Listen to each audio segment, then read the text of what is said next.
1843, Critique of Hegel's Philosophy of Right by Karl Marx, 1818 CE. It was the year 1843, a time of deep social unrest and intellectual upheaval in Europe.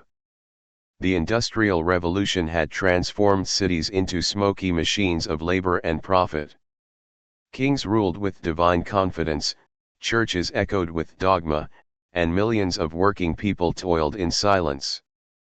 Amid this chaos, a young philosopher named Karl Marx, only 25 years old, sat in his small study, surrounded by the works of Hegel, Kant, and Feuerbach.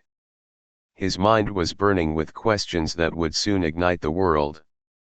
Marx was not yet the revolutionary the world would later know. No communist manifesto, no political movement in his name. What he had instead was discontent. He felt that the great thinkers of Germany had built castles of logic in the clouds, beautiful, complex, but empty of real life. What good was philosophy, he wondered, if it could not explain hunger, labor, and injustice? In his critique of Hegel's philosophy of right, Marx launched a daring rebellion not against kings or capitalists, but against ideas themselves. He challenged the sacred walls of Hegelian idealism, declaring that truth was not found in abstract thought but in the material lives of people. Religion, politics, morality, all these, Marx said, must be understood not as divine designs or mental structures, but as reflections of real human struggle. This book marks the turning point in Marx's journey, the moment he stepped out of the shadows of philosophy and into the light of history. It is the birth of Marx's social vision, the root of his later revolutionary theory. As we walk through these pages, we'll see how a restless young thinker began to unravel the illusions of his age and in doing so, laid the foundation for a new way of seeing the world. Chapter 1, The Break from Idealism. Marx confronts Hegel. The year was 1843. Across Europe, the air was thick with the tension of change.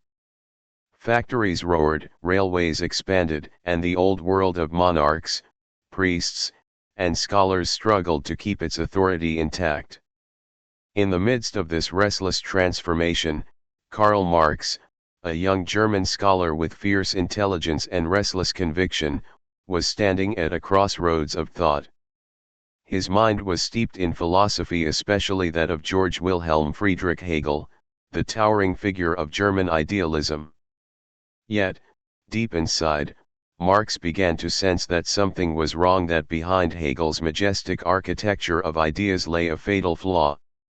The allure of Hegelian thought. To understand Marx's rebellion, we must first understand his fascination. For young intellectuals of his generation, Hegel was not just a philosopher, he was a world in himself.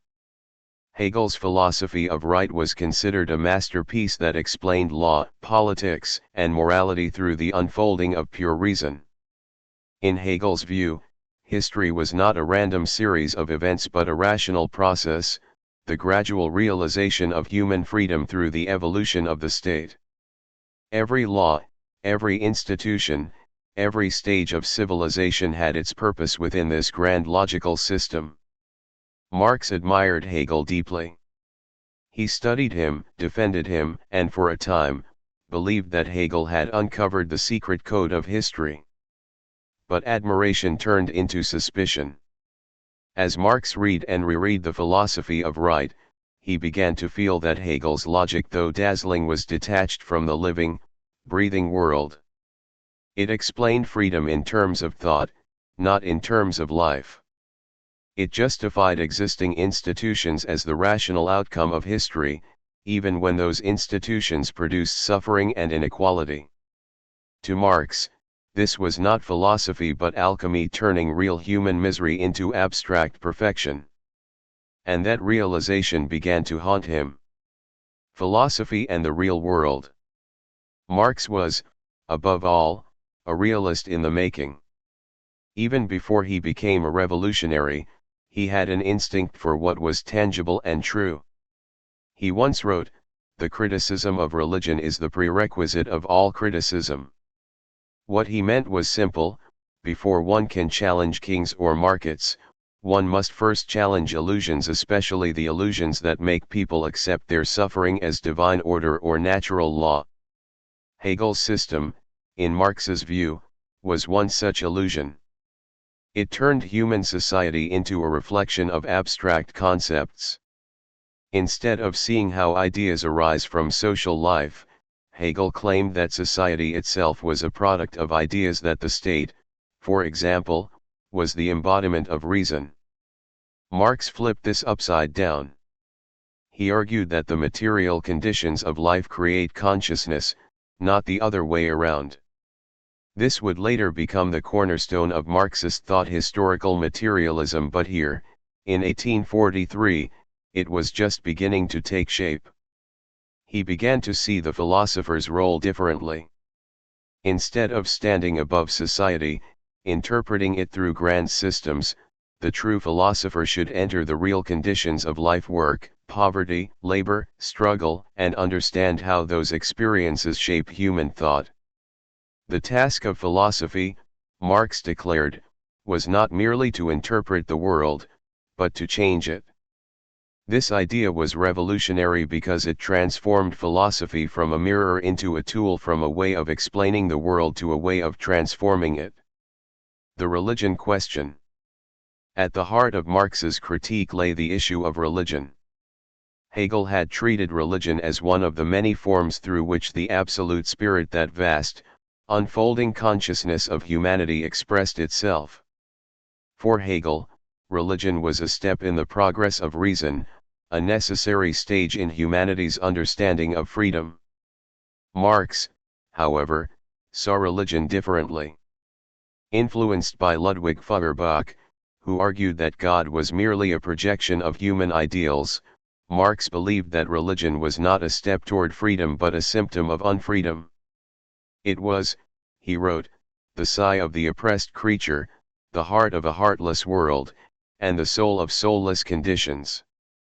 That sentence, one of the most famous in all of Marx's writings, captures his empathy and his critique. Religion, for Marx, was not evil, it was a human response to suffering. But the tragedy was that religion also made people accept that suffering as eternal. It turned real social pain into spiritual comfort. Therefore, Marx concluded, if humanity was to be free, it must first understand and overcome the material causes of its misery, not through prayer, but through action. In that moment, Marx shifted the very foundation of Western thought. For centuries, thinkers had sought truth in ideas, in the heavens, in divine logic. Marx turned their gaze downward to the factory floor, to the crowded slums, to the hands of workers shaping the world. The problem, he said, was not that people had the wrong ideas, but that they lived under the wrong conditions. Breaking the chain of idealism. Hegel had described the state as the realization of moral and rational freedom, the final embodiment of human ethics. For him, even the existing Prussian monarchy was a rational institution. Marx found this idea intolerable. How could the same state that silenced dissent, protected privilege, and sanctioned inequality be the highest expression of reason? To Marx, Hegel's system was like a beautiful cathedral built on sand. It elevated the abstract and ignored the concrete. It worshipped the idea of freedom while people lived as subjects. Hegel had inverted reality, Marx claimed. He treated human society as the expression of ideas, rather than seeing ideas as the product of social life. In his critique, Marx tried to turn Hegel right side up. Instead of starting with abstract concepts, he began with human beings, real people who eat, work, dream, and struggle.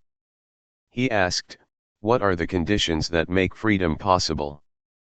How do material forces, property, labor, and power shape human consciousness? And how can those conditions be transformed? This was more than philosophy.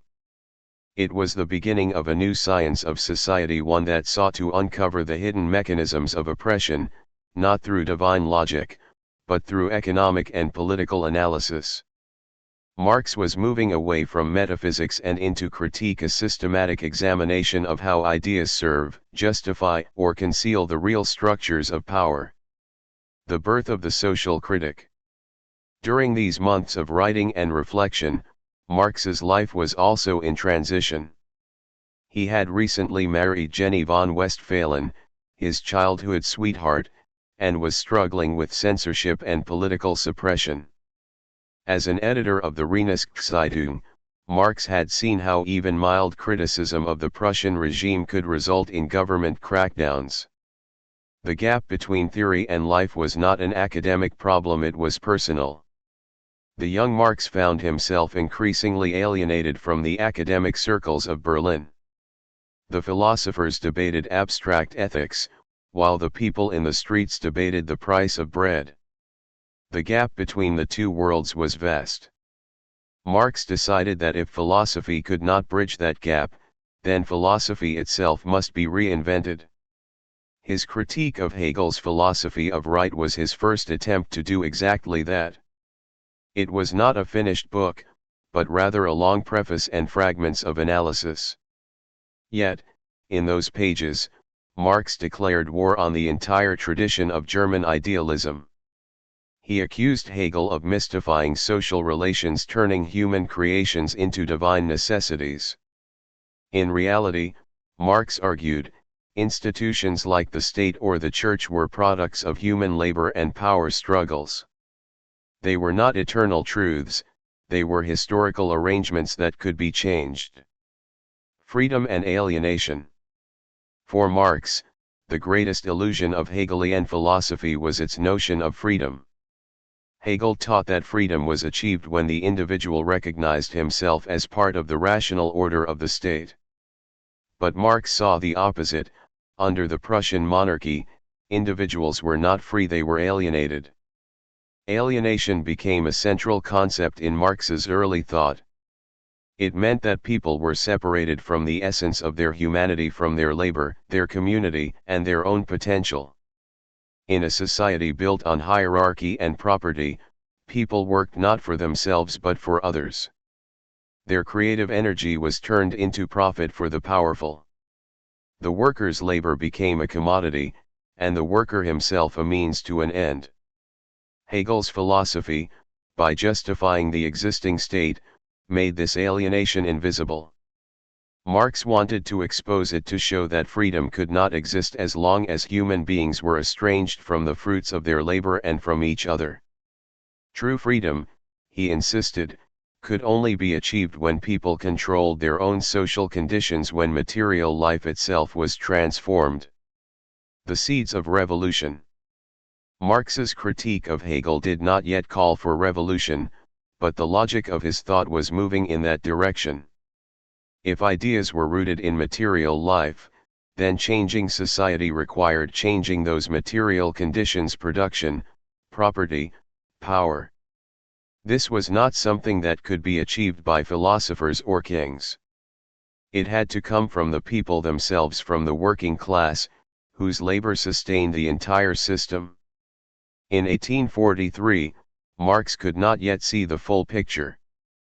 But the seed was there, the belief that philosophy must become practical, that critique must become movement. His writing vibrated with a new kind of urgency, an impatience with abstract speculation, a hunger for action. Every line of his critique carried a subtext: enough of interpreting the world, let us begin to change it. It was a whisper that would grow louder in the years to come, echoing in his later works like the Economic and Philosophic Manuscripts, 1844, and the Communist Manifesto, 1848. From Philosophy to Humanity.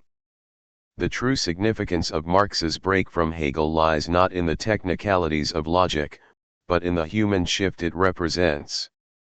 Marx recentered philosophy on the human being, not as a vessel of abstract reason, but as a living, working, suffering creature. He wanted a philosophy that could feel the cold of the factory floor, the hunger of the worker, the fear of the soldier. He once wrote, "Man is no abstract being squatting outside the world.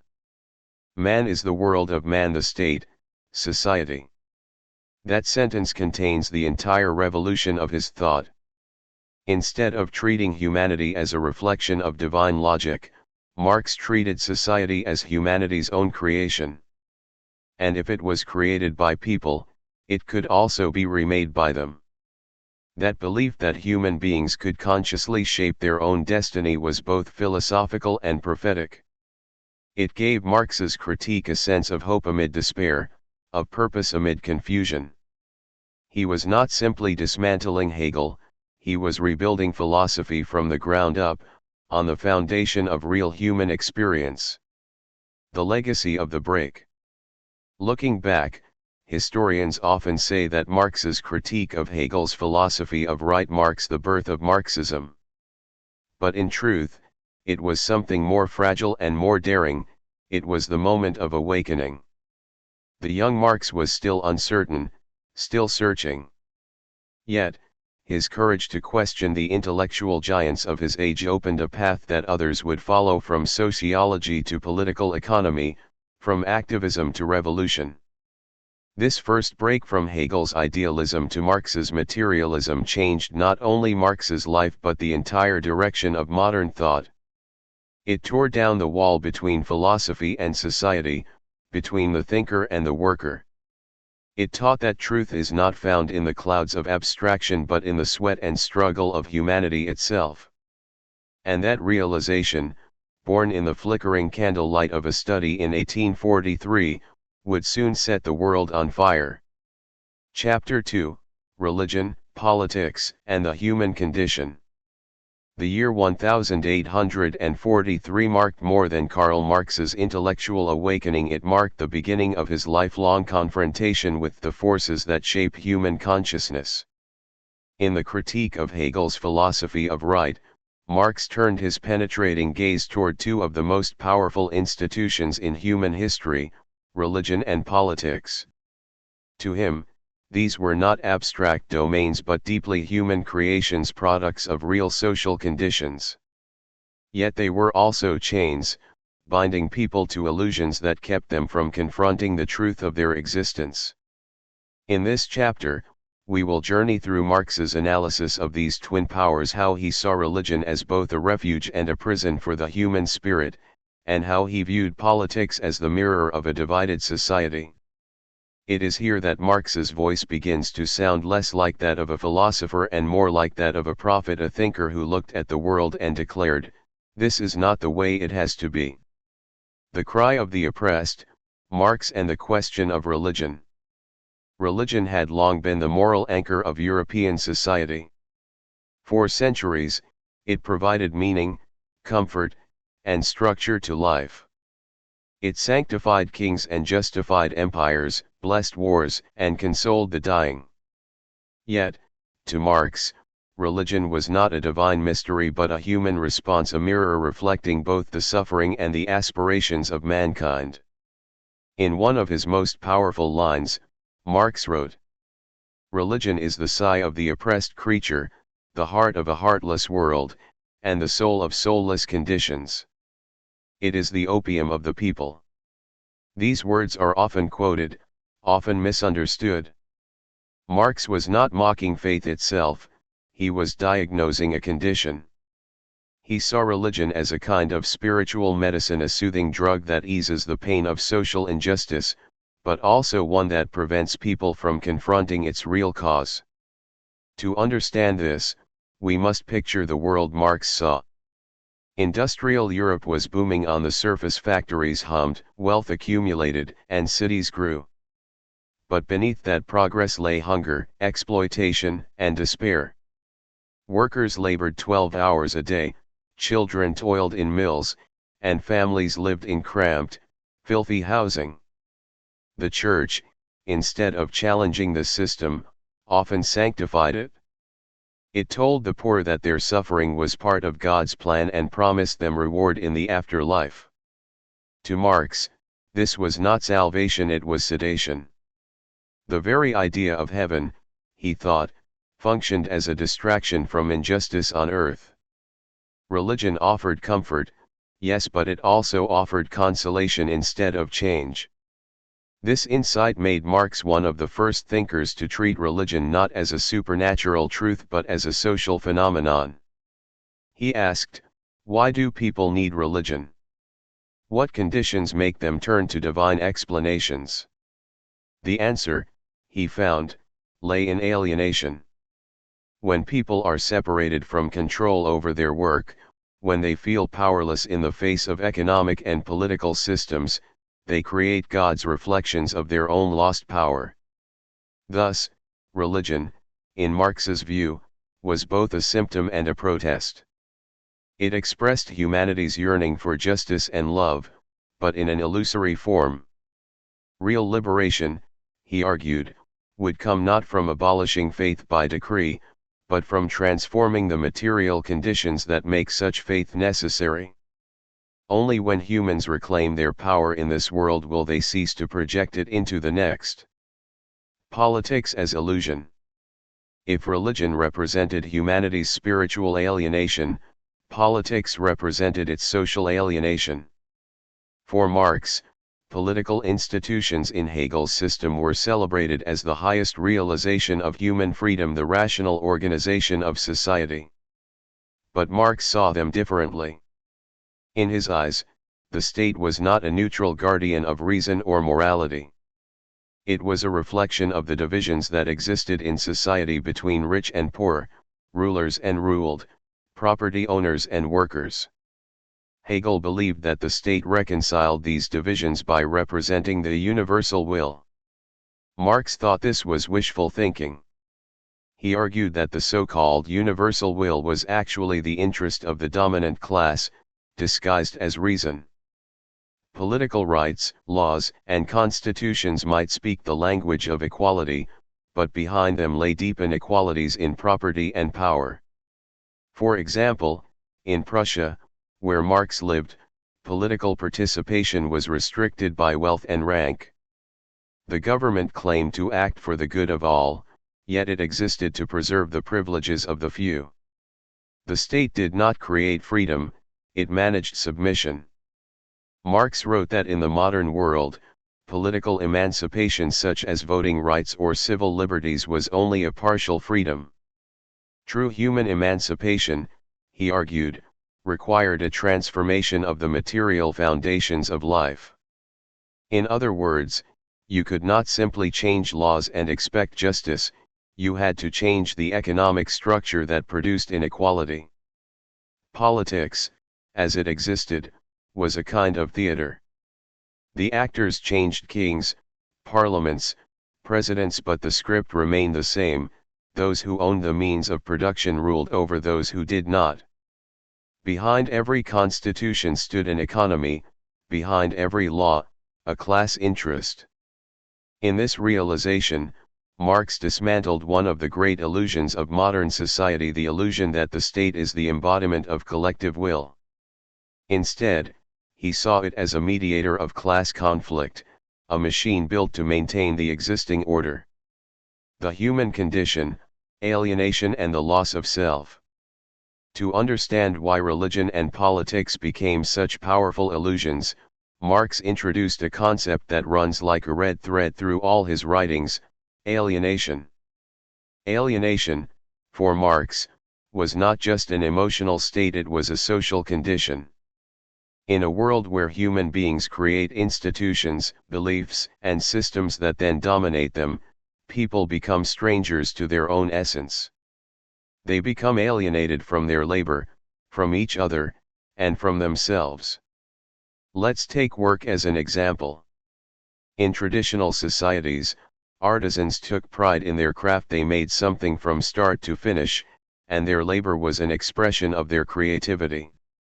But in industrial capitalism, the worker was reduced to a cog in a machine, repeating the same motion endlessly. The product of his labor no longer belonged to him, it belonged to the factory owner. The more he produced, the poorer he became in spirit. This alienation extended beyond the factory. In religion, people projected their best qualities, love, justice, creativity, onto an imaginary being called God. In politics, they transferred their collective power to an abstract entity called the state. In both cases, human beings created something greater than themselves and then bowed before it. Marx's insight was devastating because it revealed how the structures that seemed to define civilization, religion, politics, even morality, were products of alienation. The human condition, as he saw it, was one of self-imposed estrangement. People built worlds that enslaved them. But if alienation was created by humans, it could also be undone by them. Marx's vision, even in this early stage, carried a deep optimism, that by transforming the conditions of production and reclaiming control over their collective life, human beings could recover their lost essence. From critique to hope. Despite his harsh critique, Marx's writing was not cynical. He was not a destroyer of meaning, but a seeker of truth.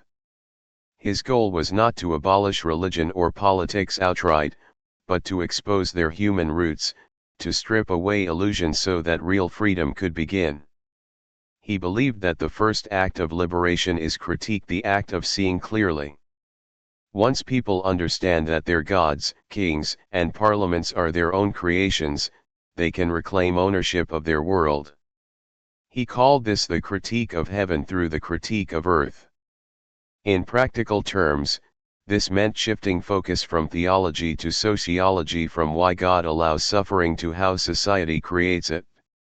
It meant realizing that human dignity is not granted from above but built from below. It meant replacing divine redemption with human emancipation. This was a radical message, and it terrified the ruling classes. A thinker who claimed that people could live without divine authority or monarchical power was not simply an academic, he was a threat to the entire social order. Marx's writing began to attract attention not only from fellow intellectuals but from political authorities who sensed the revolutionary implications behind his words. The struggle for real freedom. In his critique of Hegel's philosophy of right, Marx dissected the concept of freedom. Hegel had argued that freedom was realized in obedience to rational law, in recognizing oneself as part of a rational state. Marx turned this upside down. He argued that as long as human beings are alienated, as long as they are separated from control over their lives, freedom remains an illusion. Real freedom, for Marx, meant the ability to shape one's material existence. It was not merely the right to think or vote, but the power to act, to decide how one works, lives, and participates in society. A citizen who votes every 4 years but spends his life in economic dependency is not free. In this sense, Marx's definition of freedom was both material and moral. It demanded not just political reform but social transformation. Freedom, he said, could not exist in a society built on inequality, where one class owns and another serves. The liberation of humanity, therefore, required the liberation of labor. This idea that true democracy is impossible without economic equality would later form the basis of his revolutionary vision. But even here, in 1843, the outlines were clear. The critique of religion and politics was not an end, it was a beginning. It was the first step toward a new kind of humanism, one grounded in the material realities of life rather than metaphysical dreams. A young rebel's philosophy. As we picture Marx writing in his dimly lit study, surrounded by notes, tobacco smoke, and restless thought, it is easy to forget how young he was, just 25. Yet the ideas taking shape in his mind were centuries ahead of their time. He was crafting a new way of thinking about humanity, one that refused to separate philosophy from life, thought from labor, or heaven from earth. Marx's critique of religion and politics was, in the end, a declaration of human dignity. It said, the gods we worship and the governments we obey are not eternal, they are our own creations. And once we know that, we can choose to recreate them differently. He was not calling for chaos or nihilism. He was calling for consciousness, for awareness of the real conditions that make people who they are. He believed that once people awaken to their own creative power, they can build a society where institutions serve humanity, not the other way around. This conviction would later lead him to revolutionary conclusions. But in 1843, it was still a quiet fire, a philosophy of awakening rather than action. The world had not yet heard the thunder of the Communist Manifesto, it was still listening to the whispers of critique. Conclusion: the human light behind the illusions. In the critique of Hegel's philosophy of right, Marx stripped the grand illusions of religion and politics to reveal the living heart beneath them, humanity itself. Beneath every divine word, he found human longing. Beneath every law, he found human power. Religion was not a sin but a symptom, a yearning for justice in an unjust world. Politics was not pure reason but the reflection of social division. And freedom, the most sacred of all ideals, was not a gift from above but a task from below, something to be built through struggle, labor, and solidarity. Marx's insight was both radical and deeply humane, that to understand humanity, we must not look to the heavens or the state, but to the conditions of real life. It is there in the streets, the factories, the homes that the drama of freedom unfolds. And so, with this critique, Marx prepared to take his next great step from the world of ideas to the world of economics, from the critique of philosophy to the critique of society itself. The road from religion and politics would soon lead him to the heart of capitalism. The journey toward revolution had begun. Chapter 3, From Critique to Revolution: The Birth of Marx's Vision. The year was drawing to a close, 1843, a year of quiet rebellion in the mind of Karl Marx. He had broken with Hegel's idealism, exposed the illusions of religion and politics, and revealed the alienation at the core of modern society. Yet, though his critique was profound, Marx was still searching for the next step. He had stripped away illusion, but what would replace it? In this final chapter, Marx begins to turn from philosophy to action, from the study of ideas to the study of material life. The critique of Hegel's philosophy of right was not a conclusion, it was a bridge. On one side stood German philosophy, on the other, the real world of labor, poverty, and struggle. Marx was now crossing that bridge. His mind was no longer content with explaining society, it demanded to transform it. The turning point, from critique to materialism.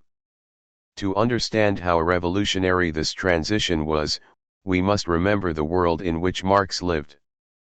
Europe in the 1840s was standing on the edge of social explosion. Industrialization had created unprecedented wealth for a few and unbearable misery for the many. Machines were replacing artisans, peasants were flooding into cities, and the gap between classes grew into a chasm. Marx looked at this world and saw the living proof of his philosophy. Here was the material reality that Hegel's idealism had ignored. The factory floor, the smoke-filled sky, the endless rows of tenements, these were not abstractions. They were the true foundation of society, shaping every idea, law, and moral code. For Marx, this realization was like the moment a painter steps back from a canvas and suddenly sees the whole picture. Everything he had been writing about, alienation, religion, the state, was connected through one underlying structure, the economic system. The real roots of human freedom or unfreedom, he saw, lay not in the heavens of thought but in the material organization of labor. Thus began Marx's great intellectual shift from philosophical idealism to historical materialism. He no longer sought the meaning of history in the evolution of ideas, but in the evolution of production, in how people make their living, how they relate to one another in work, and how those relations form the skeleton of society. The awakening of historical materialism. Marx's insight was deceptively simple: human beings make their own history, but not in conditions of their own choosing. That line, which he would write a few years later, captures the essence of his transformation. It means that while people shape society, they do so within constraints, the economic systems and power structures that they inherit. These structures are not eternal, they change as the way humans produce their livelihood changes. For example, feudal society had been built on landlords and peasants, bound by tradition and inheritance. Capitalist society, by contrast, was built on industry owners and workers, bound by wage and profit.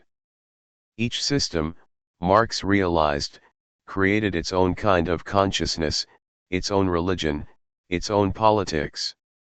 This was a profound breakthrough. It explained why ideas change when society changes, why revolutions in production lead to revolutions in thought. It was as if Marx had uncovered the hidden gears of history, showing that human progress was not a moral story but a material process. Where Hegel saw the march of the world spirit, Marx saw the struggle of classes. History, he now believed, moved not by divine reason but by conflict, the tension between those who own and those who labor, those who command and those who obey. This insight would soon become the foundation of Marx's entire worldview. But in 1843, it was still forming, a thundercloud gathering on the horizon of his mind. Paris, the laboratory of revolution. In the same year, Marx left his homeland and moved to Paris, the beating heart of political radicalism. If Germany was a land of philosophers, France was a land of revolutionaries. The streets of Paris carried the memory of 1789 of barricades, guillotines, and cries for liberty. It was there that Marx's ideas would collide with reality.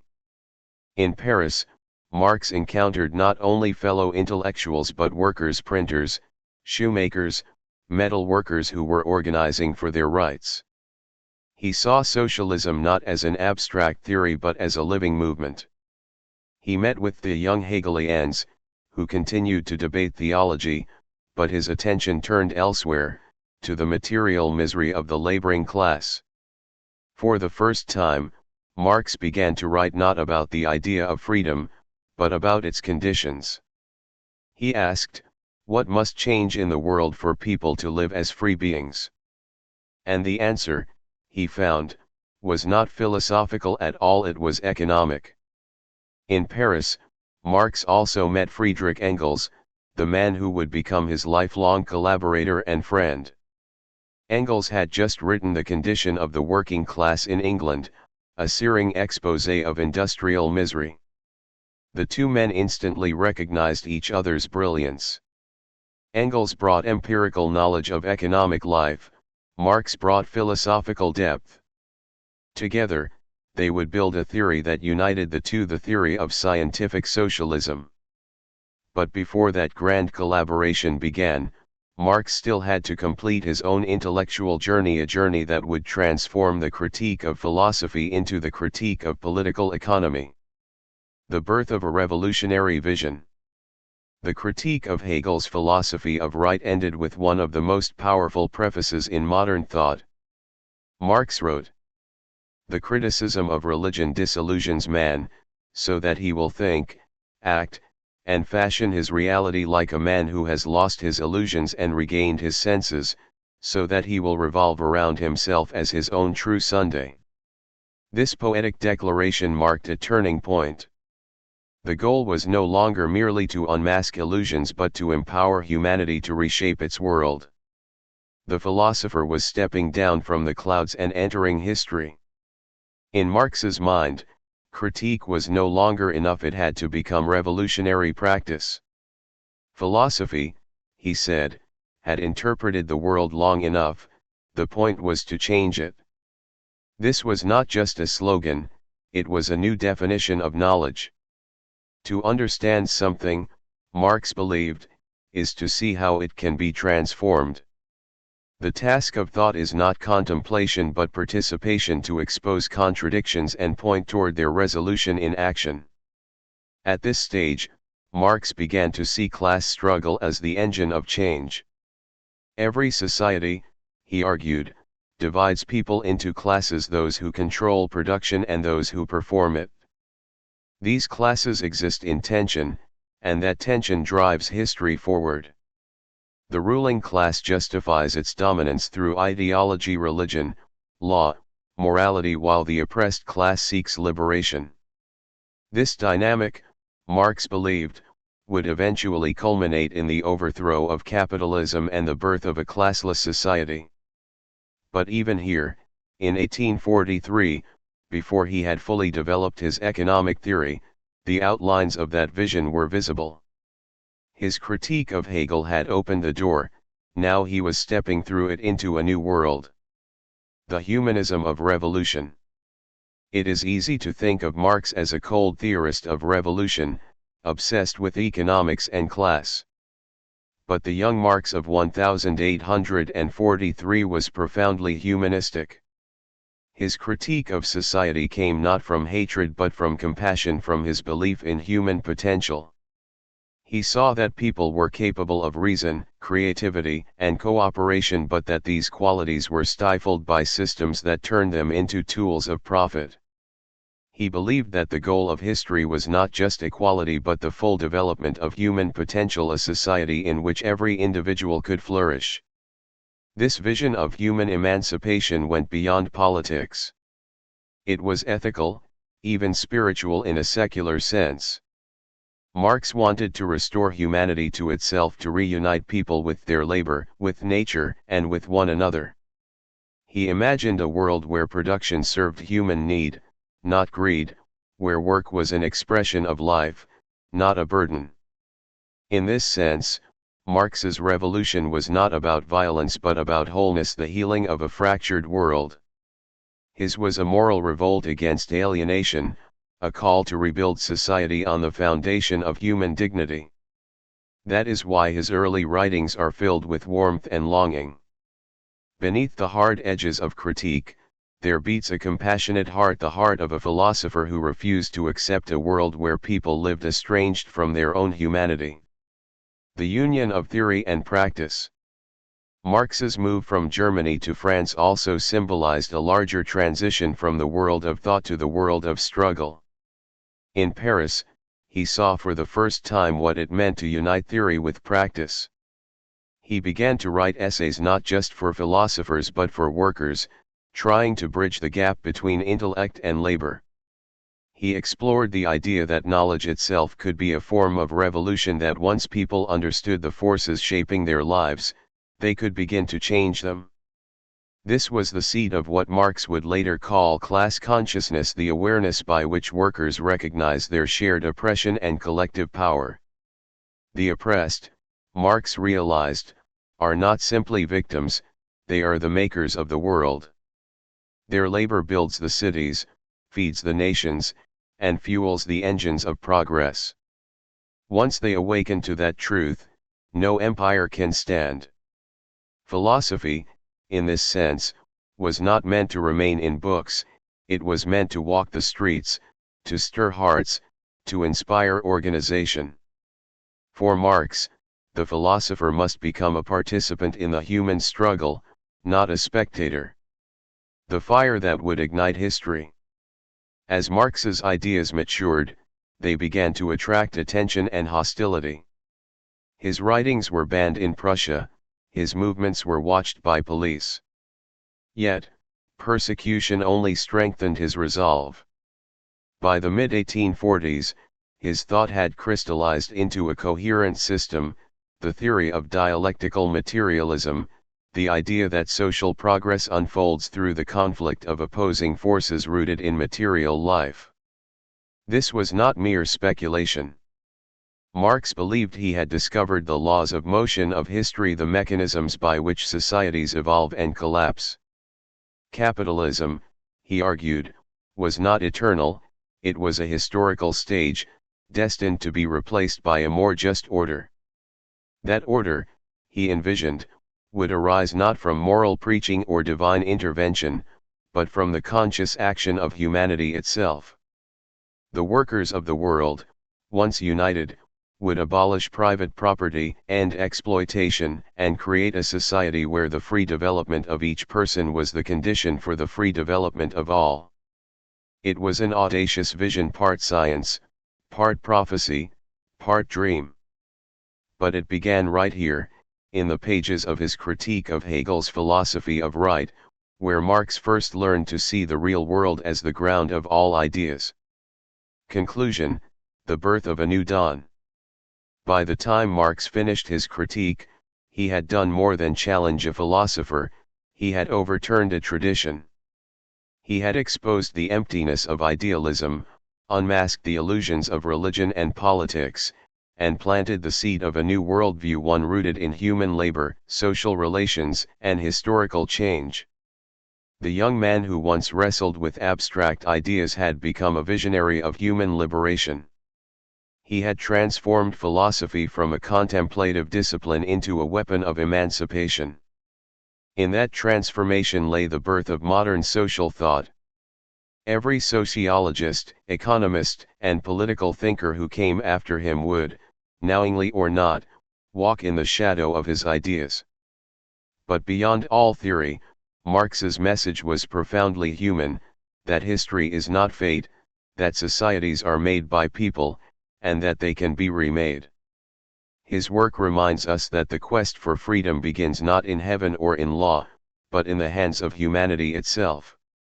As the candlelight flickered in his Paris apartment, Marx could not have known that his ideas would one day shake empires and inspire movements across continents.